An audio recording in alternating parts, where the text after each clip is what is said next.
자, 여러분 반갑습니다. 에듀에서 ERP 정보관리사 회계를 담당하는 유슬기 교수입니다. 자, 이번 시간 여러분들에게 7월 달에 시행이 되었던 기출문제 풀이해드리도록 할게요. 자, 1번은 경영혁신과 ERP에 대한 내용으로 ERP 구축 절차를 물어보고 있었습니다. 자, 우리가 분석 단계, 그 다음에 설계 단계, 구축, 구현 이렇게 해서 뭐 분설, 축현 이렇게도 여러분들 기억하고 계실 텐데요. 자, 그러면 여기 이제 어떤 단계냐라고 했을 때 to be 프로세스를 노출한대요. 자, as is 분석은 분석 단계고 그 다음에 to be 프로세스는 설계 단계인 거죠. 그래서 정답은 1번이었습니다. 자, 패키지를 설치하고 추가 개발 및 수정 보완 문제를 논의하는 것까지 모두 다 설계 단계에서 진행을 합니다. 자, 그 다음 2번 볼게요. ERP 선택 기준으로 가장 적절하지 않은 것은 자, 커스터마이징, 주문 제작하는 거죠. 우리 회사에 필요한 기능들은 그대로 두고 필요하지 않은 기능들은 제외시키는 건데요. 이런 커스터마이징은 최소화시키도록 해야 되는 거죠. 그래서 최대화한다라는 표현은 틀린 겁니다. 자, 나머지 자사에 맞는 패키지를 선정한다. 우리 회사에 맞는 거 써야 되는 거지 경쟁사가 쓴다고 쓰는 거 아니고 현업 중심의 프로젝트, 지금 현재 하고 있는 업무를 중심으로 하셔야 되겠죠. TF팀은 최고의 엘리트 사원으로 구성한다. 자, 3번 갑니다. ERP 도입의 성공 요인으로 가장 적절하지 않은 것은 자, 사전 준비를 철저히 해야 되겠고요. 자, 현재의 업무 방식을 그대로 고수하나요? 여러분들 앞에 있는 문제랑 헷갈리시면 안 돼요. 현업의 중심으로 프로젝트를 진행한다. 지금 현재 하고 있는 업무 중심이다 라고 하는 거랑요. 그 다음에 현재 업무 방식을 그대로 고집한다라는 표현은 틀려요. 현재 업무를 처리하는 방식에 대해서는요, 우리가 좀 더 BPR을 통해 좋은 방식이 있다고 한다면 새로운 방식을 받아들여야 되겠죠. 경영 혁신을 하셔야 되는 겁니다. 자, 단기간의 효과를 위주로 구현하지 않고 장기간의 효과까지 보고서 진행을 하셔야 되겠고요. 일부 전문가만 참여하는 것이 아니라 최고의 경영진이 모두 프로젝트에 참여할 수 있도록 해야 성공적인 도입이 되더라. 자, 4번 갑니다. ERP에 대한 설명으로 가장 옳지 않은 것은 신속한 의사결정을 지원하는 경영정보 시스템, 기능의 최적화에 전체 최적화를 목표로 한 시스템, 인사, 영업, 구매, 생산, 회계 등 기업의 업무가 통합된 시스템. 자, 모든 사용자들이 사용의 권한이 없이도 쉽게 정보에 접근할 수 있으면 보안의 취약함이 드러나겠죠. 자, 이렇게 하면 안 됩니다. 우리가 이 사용자 권한 설정이라는 메뉴에 들어가서 각각의 사원들에게도 어느 정도까지 권한을 줄 건지를 우리가 메뉴도 그렇고 이 권한에 대한 조회 권한을 주는 것도 그렇듯이요. 우리 모두 다 권한은 있습니다. 그래서 권한에 따라서 본인들이 볼 수 있는 정보가 한계성을 가지게 되죠. 자, 5번입니다. 전략 기법. 조직의 효율성을 제고하기 위해서 업무의 흐름뿐만 아니라 전체 조직을 재구축하려는 혁신적인 전략 기법 중 주로 정보 기술을 통해서 기업 경영의 핵심과 과정을 전면 개편, 다 뜯어 고치는 거예요. 경영 성과를 향상시키려는 전략이다. 신속하고 극단적인 성격이 있으며 전면적 혁신을 강조한다. 자, 전체 여러분들 심장을 다시 끼우는 방식처럼 완전한 완전한 혁신을 이룩하는 거죠. 그런 걸 가지고서 심장을 다시 끼운다라고 해서 리엔지니어링이다라고 이야기했었습니다. BPR을 이야기할 때 이 R이 리엔지니어링이다라고 이야기했었죠. 그래서 비즈니스 프로세스 리엔지니어링에 대한 내용이었습니다. 자, 그 다음 6번부터는 이제 3점씩 배점이 됩니다. 앞에 경영혁신과 ERP는요, 2점 배점이었다고 한다면 여기부터 이제 3점이에요, 여러분들.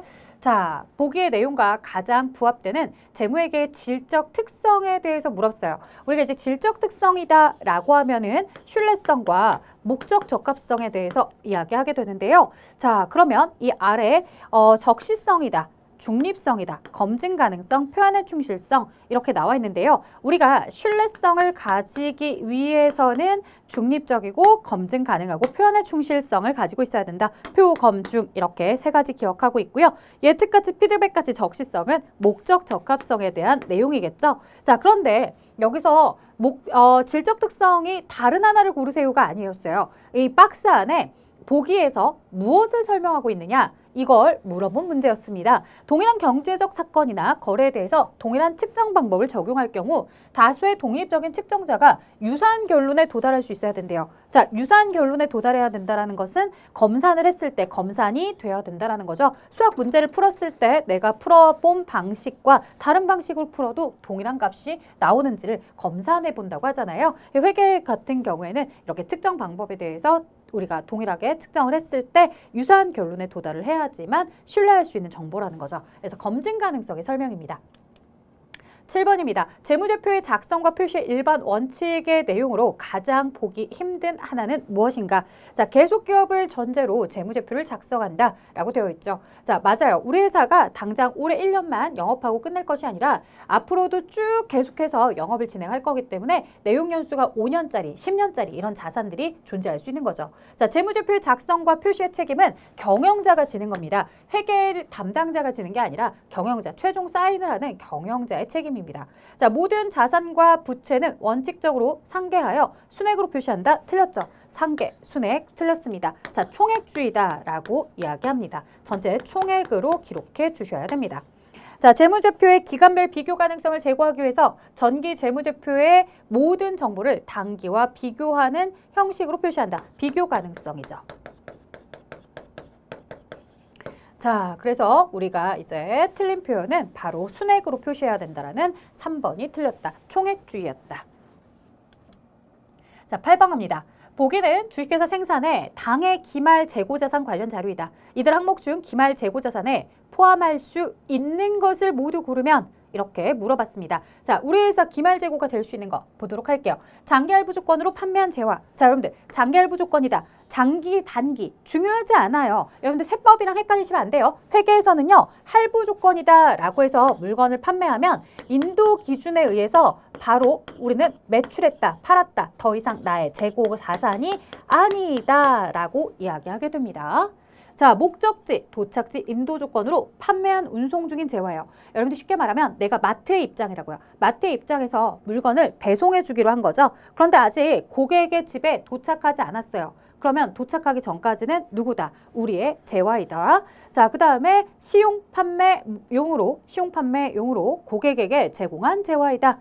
시범적으로 써보세요 라고 이렇게 준 거죠. 근데 구매자가 아직 이거 나 살게요 라고 말을 안 해준 거예요. 그러면 구매자가 매입 의사 표시하기 전까지는 아직은 판매 회사의 재고로 보셔야 됩니다. 그래서 내가 시용 판매로 고객에게 제공을 했지만 아직 판매가 된 것은 아니니까 우리 회사의 재고로 보겠다. 자, 위탁 판매용으로 수탁자에게 제공한 재화 중 수탁자가 현재 보관 중인 재화.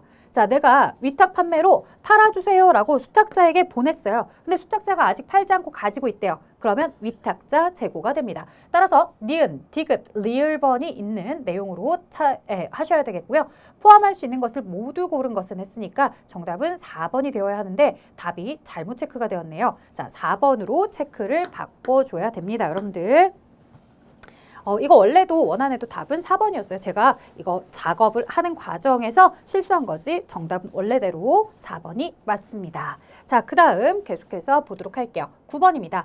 거래 결합 관계상 차변 요소가 아닌 것을 골라보라고 합니다. 자, 거래 결합 관계는 재무상태표와 손익계산서 작성해 놓고서 쓰시면 될 텐데요. 자, 왼쪽 차변에 자산, 그 다음에 부채, 그 다음에 자본이죠. 그 다음에 수익 배변이고요. 비용은 차변입니다. 자, 자산의 증가, 부채의 증가, 자본의 증가, 수익의 발생, 비용의 발생이더라. 반대로 가게 되면 자산의 감소, 부채의 감소, 자본의 감소이더라. 자, 차변에 들어올 수 있는 요소와 대변에 쓰이게 되는 요소를 가지고서 보자. 자, 차변 요소가 아닌 것은 자산의 증가, 그 다음에 부채 감소, 자본의 감소, 그 다음에 비용의 발생 이런 건 있을 수 있지만 수익의 발생은 어디에 있는 거다? 대변에 있는 거다. 따라서 수익의 발생이 정답이었습니다. 너무 쉬운 문제였죠, 여러분들. 자, 이런 문제들도 출제가 됐었고요. 그 다음 계속 볼게요. 10번입니다. 발생주에 입각한 회계 처리로 가장 옳지 않은 것.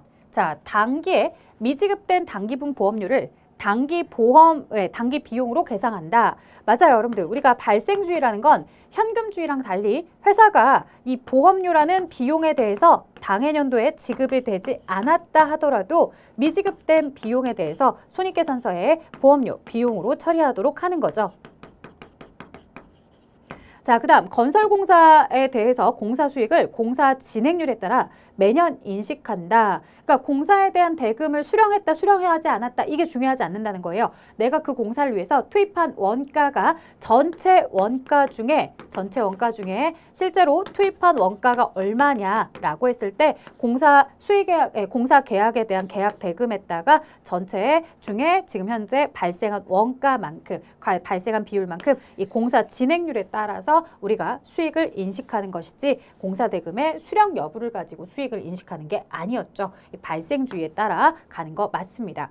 자, 당기 2월에 현금으로 지급한 1년분 임차료래요. 그럼 여러분들 2월부터 내년도 1월 달까지가 바로 1년분이 될 겁니다. 즉 11개월치는 당해년도에 발생했지만 나머지 1개월치는 내년도에 해당하는 걸 거예요. 그런데 모두 다 단계 비용으로 계상했다고요? 어머어머. 자, 현금이 지급됐다고 해서 모두 다 비용으로 계상을 하는 건 현금주의에서나 가능한 거죠. 발생주의라고 한다면 11개월까지만 당해년도 걸로 보고 나머지 1개월에 대해서는 내년도에 우리가 지급할 부분에 대한 선급 비용으로 처리를 해줬어야 되는데 먼저 지급한 비용이에요 라고 처리를 했어야 되는데 모두 현재 손익계산서 비용 처리가 되어 있기 때문에 3번이 틀렸다. 자, 유형자산은 내용연수에 걸쳐서 체계적이고 합리적인 방법으로 감가상각을 하는 거죠. 그 자산을 통해서 효익이 얻어지는 만큼 거기에 대응하는 감가상각비를 인식하도록 하는 겁니다. 단순하게 자산을 취득할 때 현금의 지급이 일시에 이루어졌다고 해서 그때 비용으로 처리하는 게 아니라요. 자, 그 다음 11번입니다. 재고자산의 매입과 매출과 관련된 거래 회계 처리로 가장 옳은 것은? 이렇게 물어봤는데요. 자, 매출 할인은 차감하죠. 우리가 사실 반품하자 일찍은 모두 다 차감합니다. 이 할인이다 라고 하면 일찍 갚아서 깎아주는 거. 그 다음에 애누리다 라고 한다면 하자가 있어 깎아주는 거. 그 다음에 반품이 되어 깎아주는 거죠. 모두 다 차감하도록 하고 있고요. 매입 할인에 대해서는 차감하는 거 맞습니다. 하지만 운임은 매입하는 자산의 취득원가에 가산해준다라고 이야기를 하셔야 되기 때문에 모두 두 가지를 다 차감한다라는 표현은 틀렸던 거고요. 4번에 애누리, 환출, 그 다음 여기 또 매입 할인이 있다면 할인까지 이런 것들은 모두 다 차감하도록 합니다. 라고 하는 4번이 정답. 자, 매입할 때 운임은 더해주는 거예요. 매입할 때 운임은 더해주고 나머지 반품하자 일찍에 해당하는 매입 할인, 매입 애누리, 매입 환출은 모두 차감하도록 하는 거죠. 자, 유가증권 분류에 대한 설명으로 가장 옳지 않은 것. 매도 가능 증권으로 분류된 채무증권은 만기보유증권으로 분류를 변경할 수 있다라고 합니다. 자, 매도 가능 증권이 뭐가 될 수도 있고 만기까지 보유할 의도와 능력이 생기면 만기보유증권이 될 수도 있고 만기보유증권이 의도와 능력이 사라지면 매도 가능 증권으로도 이렇게 분류를 변경할 수 있습니다. 자, 단기매매증권으로 분류된 지분증권은 공정가치법으로 평가하며 관련된 평가손익은 당기손익에 반영해야 된다.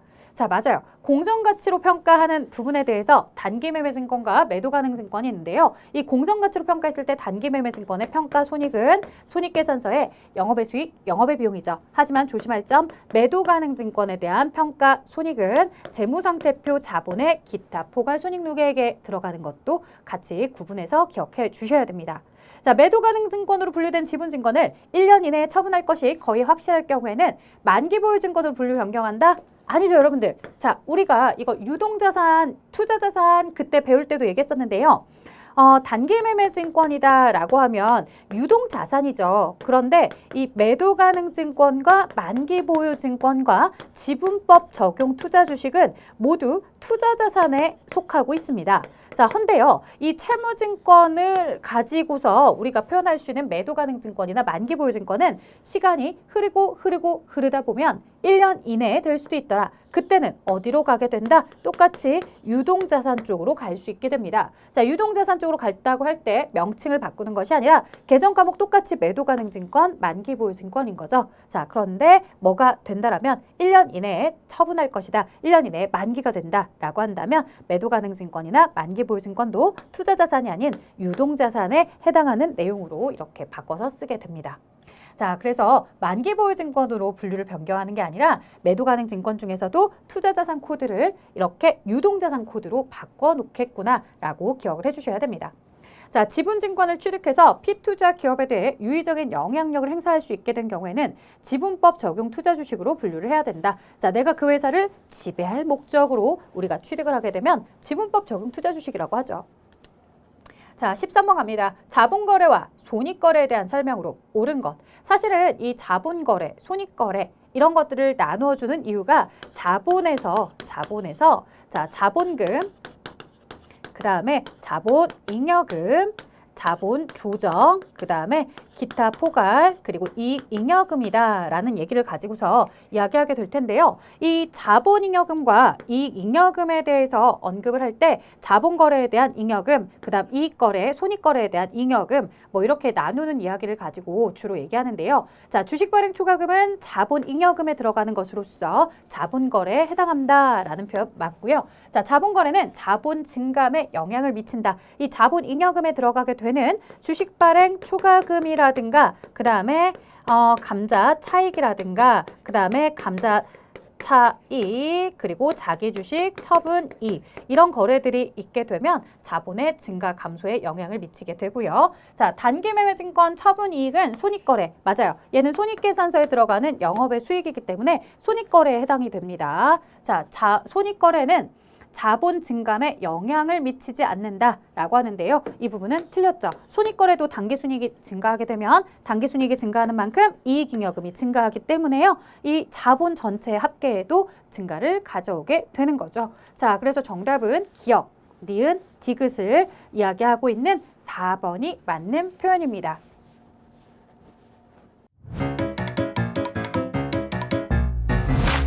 에듀윌 유료 회원만의 특별한 서비스.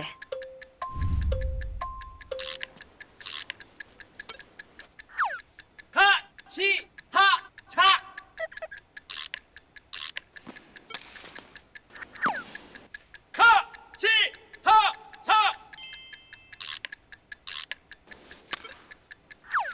정답!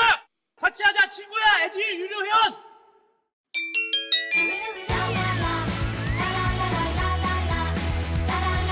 친구 소개하고 현금 받는 혜택. 오직 에듀윌 유료 회원에게만. 에듀윌. 자, 14번입니다. 보기는 주식회사 생산의 제품 비용의 정보이다. 주식회사 생산의 매출 총 이익률은 매출액의 10%일 때 6월 말 상품 재고액은 얼마입니까? 이렇게 물어봤어요. 자, 매출 총 이익률이 매출액의 10%이다. 이거부터 먼저 같이 파악을 해주셔야 될 것 같아요. 매출 총 이익률이다 라고 하는 것은 여러분들 이 매출액의 이익이 10%를 차지하고 있다는 건 나머지 90%는 이 물건의 원가를 의미합니다. 우리가 물건의 원가를 이렇게 알고자 하는 이유는 매출 원가를 알아야지만 이들과 관련된 기말 재고액을 구할 수가 있거든요. 자, 기말 재고액을 구하는데 왜 매출 원가가 필요하냐라고 한다면 여기 기초 재고액 그리고 매입액 그 다음에 이쪽에 기말 재고 그리고 나머지가 매출 원가거든요. 기초가 60이고요. 그 다음에 매입이 45라고 했을 때 질문은 기말 재고액이 얼마예요? 라고 물어봤으니 매출 원가만 알게 된다면 차변과 대변의 합계 밸런스를 맞춰서 답을 구할 수가 있습니다. 자, 매출액 80에 원가 90%다 라고 하면은 98에 72만 원. 자, 그러면 72만 원의 매출 원가 차변의 합계가 105만 원이 되겠고요. 대개변도 105만 원이 되죠. 105만 원에 72만 원 차감 105만 원 마이너스 72만 원 차감하면 33만 원이 나오네요. 자, 따라서 정답은 33만 원을 답으로 체크해주는 문제였습니다. 자, 이렇게 매출 총 이익률을 알려줬다는 건 전체 매출액에서 이익이 차지하는 게 10%. 그럼 나머지 90%는 원가구나 라는 내용을 여러분들이 잘 알고 계셔야 되겠죠. 자, 그 다음 15번으로 넘어가 보도록 하겠습니다. 자, 보기를 참고하여 제조기업의 재무제표를 작성하는 순서. 자, 이거는 사실 여러분들 전산회계를 배우셨던 분들은 금방 알아요. 근데 전산회계를 배우지 않은 친구들은 이 내용 조금 낯설죠. 자, 일단 물건의 제조 원가부터 계산을 합니다. 재료비, 노무비, 경비 이런 것들을 집계해서 제조 원가를 먼저 계산을 해요. 이 제조 원가를 계산해야 제조 원가 명세서에 마지막 단기 제품 제조 원가가 산출이 되죠. 그 단기 제품 제조 원가를 가지고서 손익계산서로 들어갑니다. 손익계산서 매출 원가 쪽에 이 제조 원가 명세서에서 있었던 내용을 가지고서 단기 제품 제조 원가를 가지고서 손익계산서의 매출 원가를 산출하죠. 자, 매출 원가가 나오게 되면 그 매출 원가를 가지고서 쭉 해서 단기 순이익이라는 걸 계산하게 되는데요. 그 단기 순이익은 이익잉여금 처분계산서 쪽으로 가게 됩니다. 자, 이익잉여금 처분계산서 쪽에 가게 되면 이익잉여금 처분계산서에 들어가서 미처분 이익잉여금들과 같이 더해진 금액이 바로 재무상태표에 표기될 금액이 되는 거죠. 자, 그래서 손익계산서보다는 재무상태표가 나중에 배치가 된다라는 건 잘 아셨을 텐데 요 사이에 제조원가 명세서와 그다음 이익잉여금 처분계산서에 대한 순서를 가지고서 좀 틀리시는 분들도 있을 것 같았어요. 자, A, C, D, B 이렇게 답을 체크해 주셔야 되겠고요. 사실 이걸 저는 전산회계에서 여러분들이 기억하시라고 할 때 어떻게 기억하시라고 하냐면 원숭이가 제주 넘듯이 기억하세요 라고 이야기하거든요. 자, 이 원숭이가 제주 넘듯이가 뭐냐면 원가 명세서가 제일 먼저, 그 다음에 손익계산서가 그 다음, 이익잉여금이 그 다음, 마지막 재무상태표가 재무상태표가 그 다음으로 옵니다 라고 해서 원숭이 제주다 라고 해서 원가 명세서, 손익계산서, 이익잉여금, 재무상태표 순서를 기억하시면 조금 더 수월해요 라고 말씀해 드려요. 자, 뭐 주관식 문제가 올해 지금 4회차에 나왔을 때 5회차 시험에서 똑같은 문제가 나올 일은 없겠지만 그래도 알고는 가시면 좋을 것 같습니다. 자, 이제 16번 갑니다. 주식회사 생산성의 단기 재고자산과 관련된 자료이다. 이를 이용해서 매출 총이익을 계산하세요 라고 합니다. 자, 매출 총이익이다 라고 하려면 일단은 순매출액 300만 원에다가 뭐가 차감이 돼야? 매출 원가요. 이 매출 원가를 차감해서 나오는 게 바로 매출 총이익일 겁니다. 자, 그렇다면 이 매출 원가를 구하기 위해서 저희는 다시 한번 상품에 대한 T 계정을 그려보도록 하겠습니다.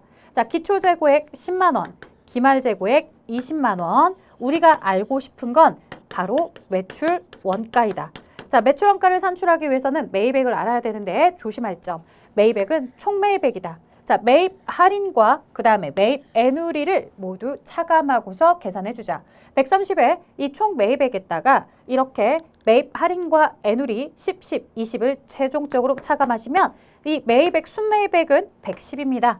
순매입액 110, 기초에다가 순매입액까지 다 더하면 120이 되겠고요. 이 120이다 라고 넣어주시면 됩니다.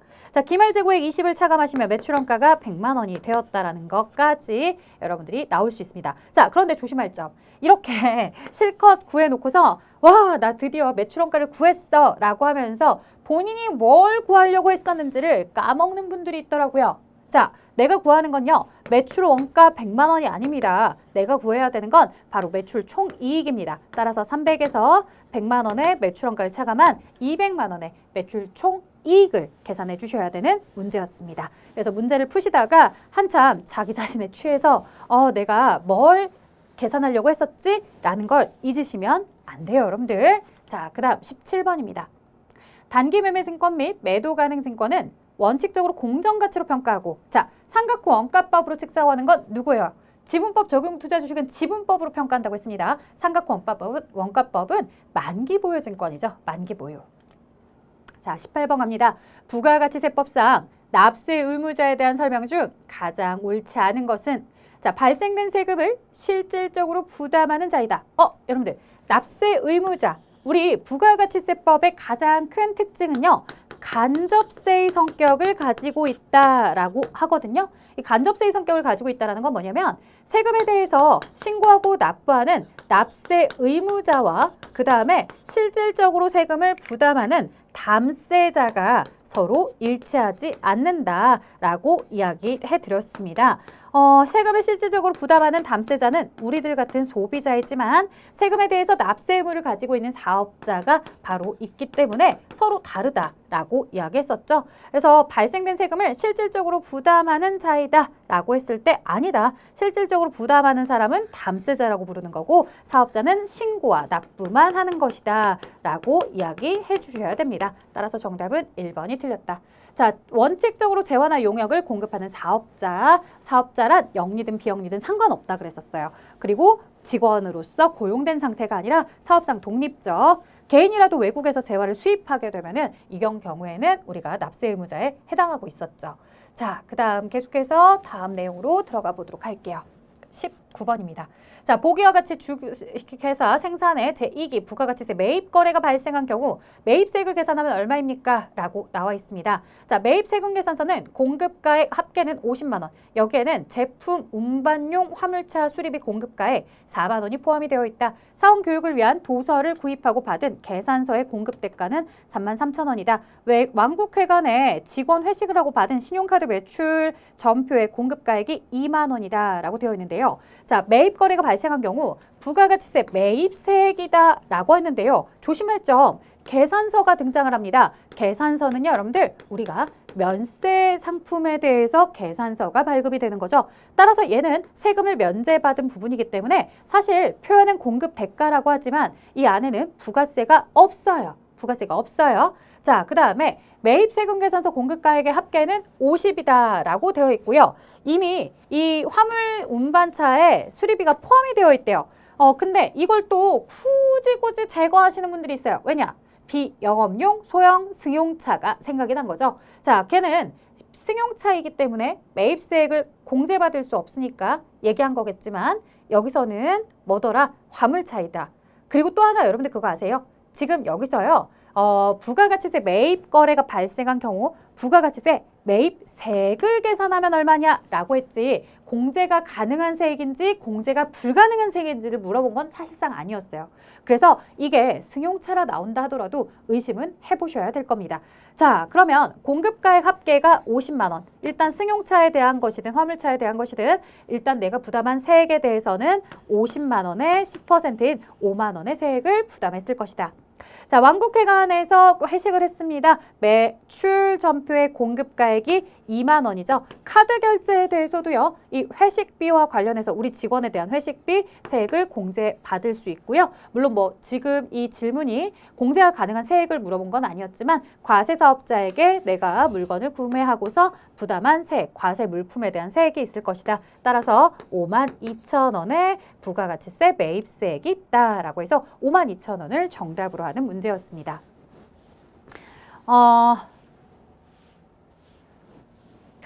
문제가 조금 더 잘 나오면 좋을 것 같아요. 이 아슬아슬했죠. 사실 공제가 가능한 매입세액이냐 불가능한 세액이냐 이렇게까지 디테일하게 넘어갔으면 굉장히 애매모호했을 문제인데요. 다행히 그런 애매모호한 점은 없었어요. 자, 계산서는 면세, 그래서 부담한 매입세액이 없다더라. 나머지 과세거래만 세액을 집계해 주시면 됩니다. 자, 20번입니다. 면세와 관련된 설명으로 옳지 않은 것. 면세 포기는 관할 세무서장에 승인을 요하지 않습니다. 내가 면세 포기하고 싶어요 라고 하면 포기가 가능한 거죠. 자, 면세 사업자가 면세를 포기해도 매입세 공제가 불가능하다? 자, 여러분들 내가 면세를 포기하는 이유가 뭔데 매입세 공제를 받고 싶어서. 자, 면세 포기는요 아무나 하는 건 아니에요. 영세율 적용이 되는 사업자가 외국에다가 수출을 하는데 면세 물건을 수출하고 있던 거죠. 그래서 원래 면세로 사업자 등록이 되어 있다가 내가 이 영세율 사업자에 대해서 얘기를 들어보니까 면세 사업자들은 매입세액이 있어도 공제를 받을 수가 없었는데 이 영세율들은 매입세액이 있으면 공제가 가능하더라는 거예요. 그래서 나는 뭐 하기로 했다는 거예요? 면세를 포기하고 영세율로 이렇게 넘어가겠다라고 한 거잖아요. 그래서 이 면세 포기하고 영세율 사업자가 되면요. 이 영세율 사업자는 부가가치세법상 사업자에 해당하고 있기 때문에 매입세 공제가 가능합니다. 자, 매입세 공제가 가능하려면 당연히 부가세 신고나 납부가 이루어져야 되겠고요. 이렇게 포기를 하고 넘어간 사업자들은 3년 동안은 돌아올 수가 없습니다. 그래서 3년간은 다시 면세를 적용받을 수 없다라고 나와 있죠. 자, 4번에 영세율 적용 대상이 되는 재화, 용역 등에 대해서 면세 사업자가 적용받을 수 있다라고 되어 있습니다. 면세사업자는 영수일 적용 대상이 되는 부분에 대해서 이야기를 하는 거죠. 자, 그러면 사실 정답은 이미 나와 있는 상태였다. 면세사업자가 면세를 포기하게 되면 매입세 공제가 가능한데 불가능하다라는 표현이 있는 2번이 올바르지 않은 설명이었던 거죠.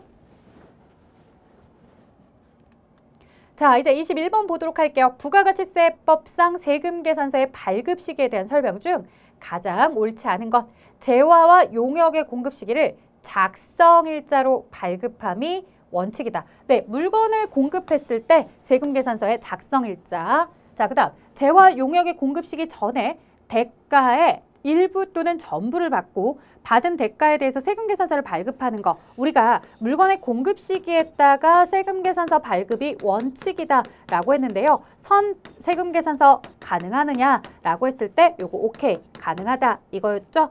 자, 그럼 후 발급 세금계산서도 가능하냐? 오케이 가능한데요. 후 발급은 날짜에 대한 제한을 조금 조심하셔야 되는 게요.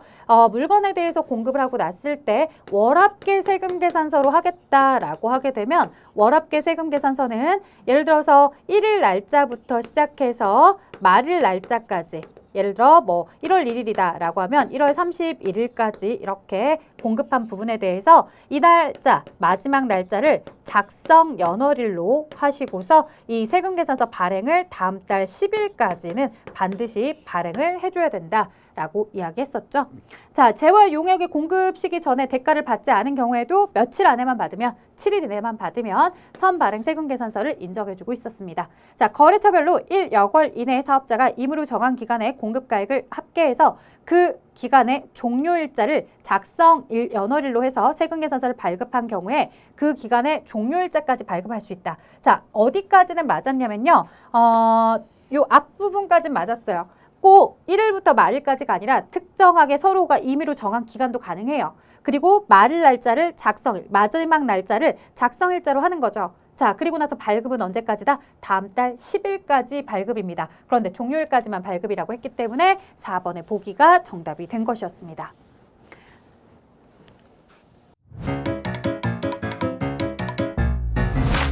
에듀윌 유료 회원만의 남다른 서비스.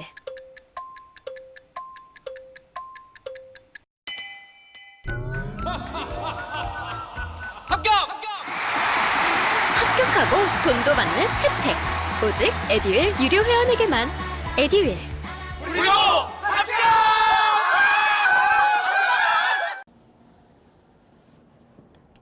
자, 그 다음 22번 보도록 할게요. 부가가치세법상 매입세 공제가 가능한 것을 물어보고 있었습니다. 자, 면세사업과 관련된 매입세, 우리가 불공제 사유에 대해서 이야기를 하는데요. 불공제다라고 하면 부가가치세 별도로 세금계산서가 있음에도 불구하고 매입세 공제를 하지 않겠다라는 게 불공이었죠. 자, 이렇게 사업과 업무와 무관한 지출을 한다거나 아니면 접대를 한다거나 아니면 비영업용 소형 승용차에 대한 구입, 유지, 임차라든가 그 다음에 면세사업과 관련된 지출을 했다거나 그 다음 토지와 관련된 매입에 대해서 우리가 지출이 있었다, 자본적 지출이 있었다라고 한다면 이런 부분에 대해서는 뭘 하지 않겠다? 매입세를 공제하지 않겠습니다. 라고 하는 거죠. 그래서 사업과 업무와 무관한 지출, 그 다음에 1000cc를 초과하는 차량에 대한 비영업용 소형 승용차의 구입, 유지, 임차에 대한 거 모두 다 불공제 내용이었습니다. 따라서 정답은 4번이고요. 공급 시기가 속하는 과세 기간이 끝난 후 20일 이내에 사업자 등록을 신청했다. 이게요, 좀 더 여유 있게 해준 거죠. 매입세 공제가 가능하냐라고 했을 때 만약 1기 때 회사가 어느 날 우리가 뭐를 했더라는 거예요. 내가 사업을 개시했다는 거예요. 근데 개시하고 나서 20일 이내 하세요 라고 했는데 20일 이내도 안 했어요. 자, 그리고 나서 언제가 끝났냐? 드디어 1기 6월 30일이 끝났어요. 그래도 과세 기간이 끝나고 나서 20일 이내, 7월 20일 이내에 여기서 사업자 등록이라도 하셨다고 한다면 등록한 부분에 대해서 이렇게 1기 때 매입세액을 공제받을 수 있게끔 하고 있기 때문에 세법에서 이렇게 하기로 했기 때문에 가능한 내용이었습니다. 자, 그 다음에 보도록 할게요. 자, 23번인데요. 법인세법상 손금의 항목으로 가장 옳지 않은 것 이렇게 물어봤어요. 자, 손금이다라고 하면 업무랑 관련성이 있어야 됩니다. 자, 그래서 인건비, 우리 직원들에게 급여를 준다거나 상여를 준다거나 그다음 회사가 대출을 받았을 때 차입금, 대출 차입금에 대한 이자라고 해서 차입금 이자는 손금으로 가능합니다. 조심하셔야 될 게요. 우리가 손금 불산입 때는 차입금 이자도 있지 않아요 라고 얘기하실 텐데 그런 것들은 채권자 불분명 사채이자, 비실명, 그 다음 건설자금 이자나 그 다음에 업무와 무관한 자산, 부동산을 소유하게 되었을 때 그 비율만큼에 대한 차입금 이자가 손금 불산입 된다는 거지 그냥 일반적인 차입금 이자가 모두 다 손금 불산입 된다는 건 아닙니다. 그래서 이렇게 채권자 불분명 비실령, 건설자금, 그 다음 업무와 무관한 부동산에 대한 관련된 이자에 대해서 차감하고 남은 차입금 이자들은 손금으로 인정이 됩니다. 자, 가산금과 체납처분비 이렇게 되는데 사실 체납처분비라는 표현은 이제 사라졌죠. 강제징수비다 이렇게 이제 용어가 바뀌는데 아직도 옛날에 출제되었던 문제라서 체납처분비라는 표현을 쓰고 계시는데요. 이 강제징수비다 뭐라고 하냐면 말 그대로 체납자가 세금에 대해서 납부하지 않고 계속해서 밀리는 이 체납자에게서 우리가 뭐를 하겠다는 거예요? 세금을 걷어가기 위해서 징수하는 과정에서 돈이 들어갔더라는 거죠. 아무래도 세무공무원들이 와서 돈 찾아가려다 보면, 돈 받아가려다 보면은 조사하고 자산에 대해서 조사하고 이러다 보면은 당연히 그런 시간과 비용에 대해서 나갈 수밖에 없을 겁니다. 그래서 그 사람이 내야 되는 세금에서 뭘 추가적으로 더 징수했다는 거예요. 체납하면서 너가 지금 내가 너에 대한 처분을 내리기 위해서 들어간 비용들, 이런 강제로 징수할 때 들어간 비용들까지도 너의 부담으로 할 거야. 왜 네가 세금을 안 내가지고 이런 상황을 만드니? 이런 비용을 쓰게 만드니? 이런 관련된 비용들 다 네가 부담해 라고 하는 거죠. 그럼 만약 회사 입장에서 그런 비용을 부담하게 되었다. 체납처분 혹은 강제징수비를 내가 납부하게 되었다라고 했을 때 이거 회사가 순자산의 감소로서 손금 인정을 한다고 할 수 있을까요? 아니죠. 내가 법만 잘 지켰으면 내지 않아도 될, 발생하지도 않았을 비용인데 내가 법을 잘 지키지 않았기 때문에 이런 비용이 발생한 거라서 나는 이 부분에 대해선 손금으로 인정받을 수가 없습니다. 자, 그 다음에 고정자산의 감가상각에 대해서는 우리 손금으로 인정하는 거죠. 자, 24번입니다. 보기의 매입세약 자료 중 부가가치세법상 공제받는 매입세액의 합계. 자, 여기는 이제 명확하게 콕 찍어서 얘기했죠. 공제받는 매입세액이다 라고 했죠. 자, 회사가 구매하게 되는 이런 소모품에 대해서 매입세 공제가 가능하고요. 비영업용 소형 승용차에 대해서는 매입세 공제 안 되고 토지의 자본적 지출 불공제 사유였었죠. 자, 사업장, 우리 회사 사업장의 임차료 업무와 관련성이 있으니까 매입세 공제되고요. 접대 안 된다고 했습니다. 자, 그렇다면 여러분들 우리가 금액에 대해서 이야기를 해주실 때 지금 현재 소모품비와 사업장의 임차료를 더해서 얼마가 되어야 한다? 500만 원이 되어야 합니다. 자, 그런데요. 이 500만 원만 정답이 되는 게 아니라 또는 900도 추가적으로 정답이 되었어요. 이게 왜 그랬냐라고 했더니 이 이의신청 기간에 학생분이 이의신청을 한 거죠. 이 비영업용 소형 승용차에 대한 구입비가 있는데 요거는 1000cc가 초과되어야 불공제인 거고 1000cc 이하는 세액공제가 가능합니다. 그런데 이 자료에는 뭐가 없으니까 이 몇 cc인지에 대한 정보가 없기 때문에 이 부분은 세액공제가 될 수 있는 여지가 있으니까 이 400만 원까지 같이 집계해서 900으로 답을 쓴 친구도 정답 인정해 주세요 라고 한 겁니다. 그래서 900만 원도 정답 인정이 되었다. 자, 25번 갑니다. 법인세 산출세액 과정에 대한 설명입니다. 괄호 안에 들어갈 적절한 용어인데요. 자, 무엇이란 세무조정사항으로 발생한 소득이 법인 내부에 남아있으면 이를 기업회계상 순자산에 가산하여 세무상 순자산을 계산하고 법인 외부로 유출이 되었을 때 소득의 귀속자를 파악해서 소득세를 징수하는 것들. 우리가요, 여러분들 뭐 손금 산입입니다. 손금 불산입입니다. 그 다음에 입금 산입입니다. 입금 불산입입니다. 이런 얘기해요. 이렇게 얘기하고서 옆에 누구에게 귀속이 되었습니다. 라고 이야기하는 것들. 특히나 이제 입금 산입과 손금 불산입에 대해서는 이 외부로 유출이 된 경우 부가 외부에 유출이 되었을 때 주식이면 배당, 그 다음에 임원이면 상여 이런 내용들을 하잖아요. 이런 것들을 다 뭐라고 부르는 거냐면 소득처분이다 라고 하는 거죠. 그래서 소득처분에 대한 용어를 물어본 거였고요. 우리가 당기순이익에 가져다 놓고서 이렇게 손금 산입하겠다, 손금 불산입하겠다 이런 행위들을 바로 뭐라고 하는 거냐면 세무조정이다 라고 이야기하는 겁니다. 그래서 세무조정이 정확하게 무엇인지 소득처분이 무엇인지 여러분들이 구분이 꼭 가능하셔야 됩니다.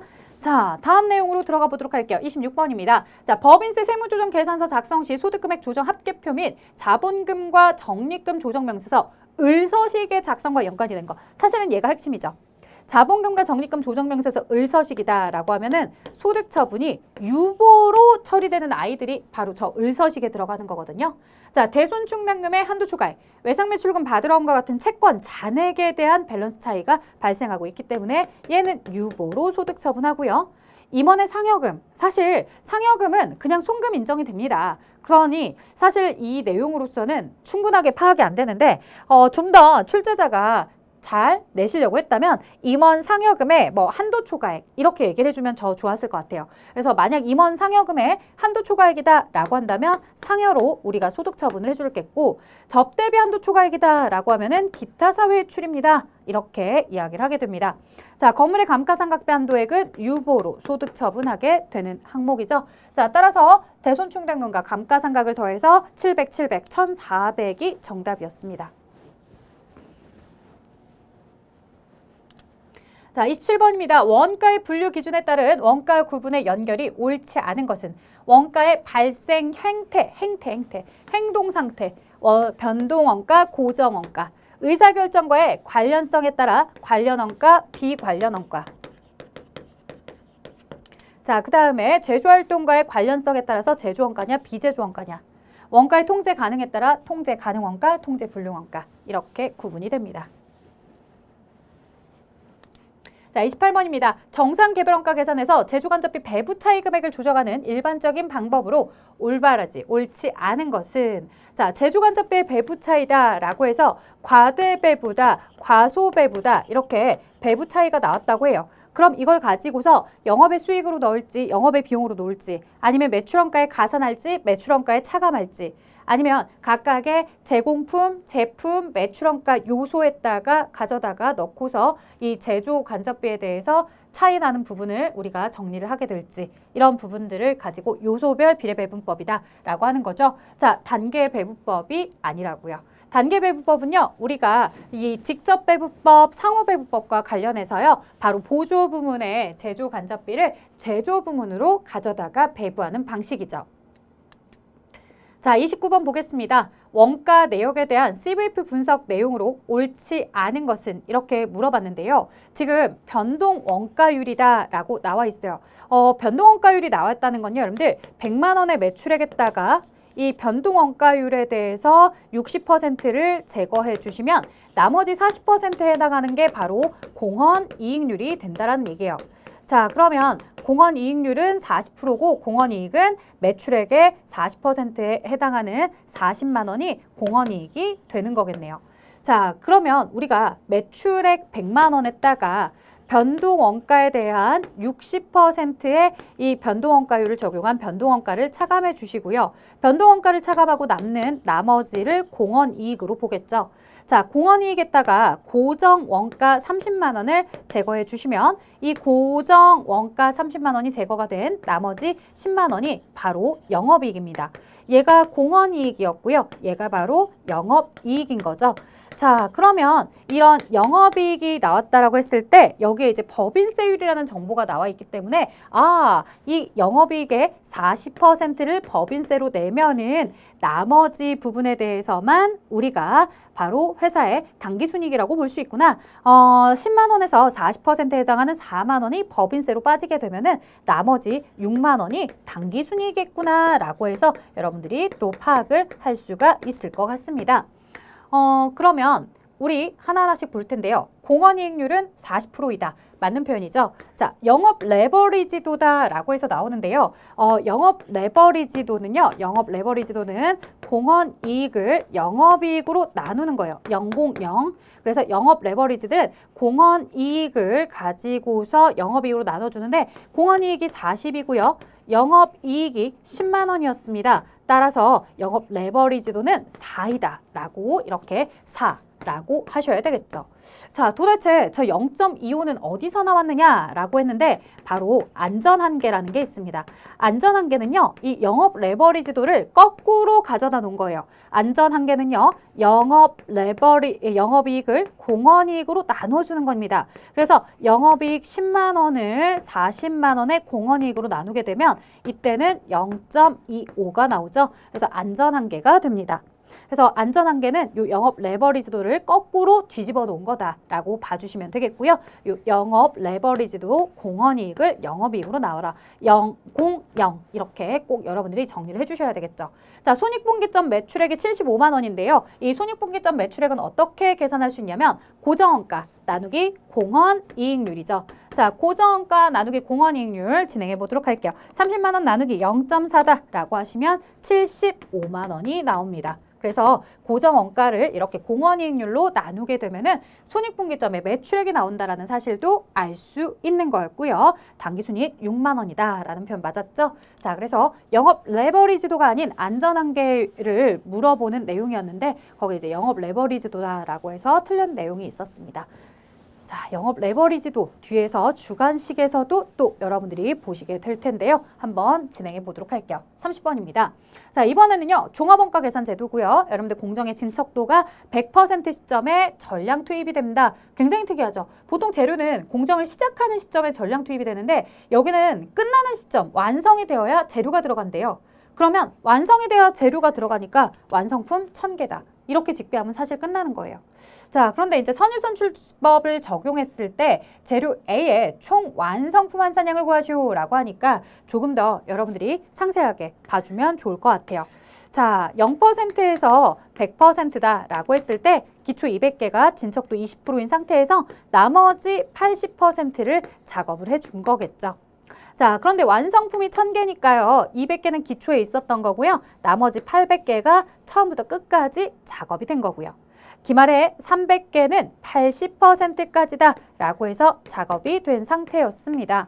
자, 그러면 재료는 완성된 시점에 100%가 들어간다 라고 했으니까 완성이 된 내용 200개와 800개에 대한 1000개만큼의 재료가 들어간 내용이었겠죠. 자, 그래서 정답이 1000개였다라고 합니다. 보통은 선입선출법 하에서 뭐 가공비 환산량을 구하세요. 이렇게 많이 하고 가공비는 공정 전반에 걸쳐 균등하게 발생한다. 이런 표현을 많이 쓰는데 이 문제는 진짜로 지금까지 나오지 않았던 재료비 그리고 뭐 100% 시점 이렇게 물어보는 거죠. 재료비도 뭐 시점이 아니라 이 시작하는 시점이 아니라 완성된 시점을 물어보는 문제로 조금 특이했습니다.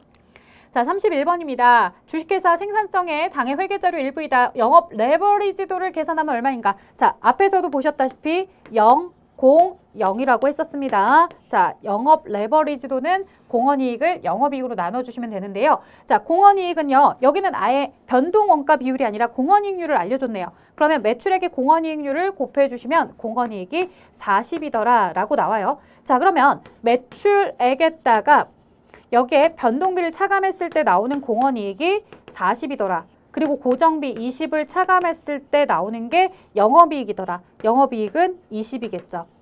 자, 영업이익 20으로 이렇게 나눠줍니다. 그러면 얼마가 나온다? 2가 나옵니다. 그래서 공헌이익을 영업이익으로 나눠주는 내용이었다.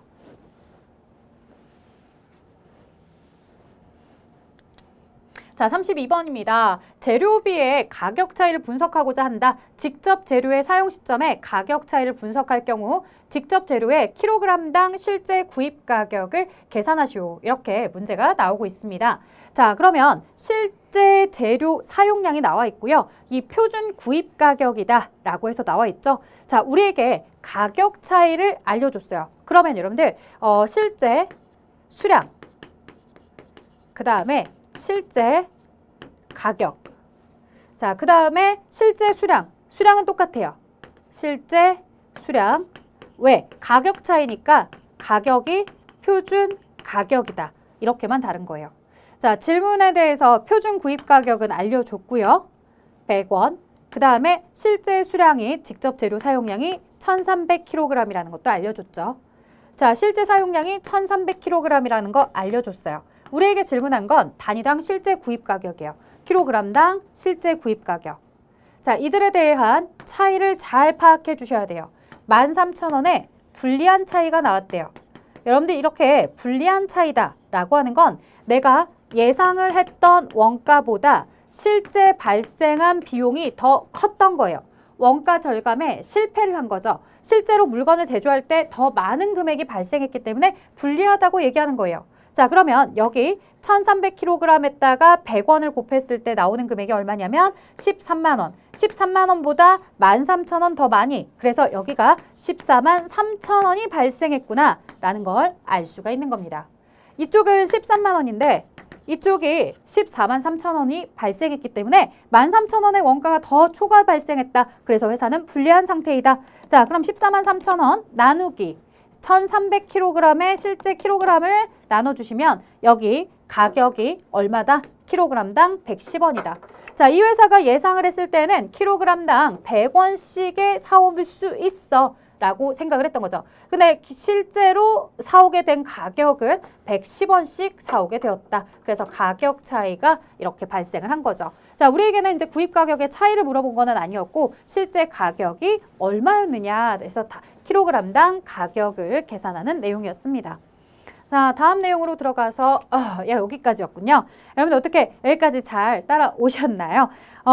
실제로 문제를 풀어보실 때 저는 이번 시험은 좀 관리회계 파트가 여러분들한테 어렵게 느껴지지 않으셨을까 이런 생각을 좀 해보고요. 그 다음에 부가가치세라든가 법인세법에 대해서는 내용이 어려웠다기보다는 특히나 부가가치세 부분에서는 중복 정답도 나온 만큼 좀 문제가 아슬아슬하게 나왔죠. 사실 정확하게 표기를 해줘야 되는데 아슬아슬하게 나왔습니다. 그래도 다행히 이게 문제가 오류다, 틀렸다라고 할 만큼은 아니라서 여러분들이 그래도 문제를 푸시는 데는 큰 어려움은 없을 거라고 생각하고요. 자, 저는 여기까지 마무리하려고 합니다. 여러분들 다시 한번 잘 풀어보셔서 꼭 좋은 결과 얻으시길 바라겠습니다. 여기까지 할게요. 수고하셨습니다.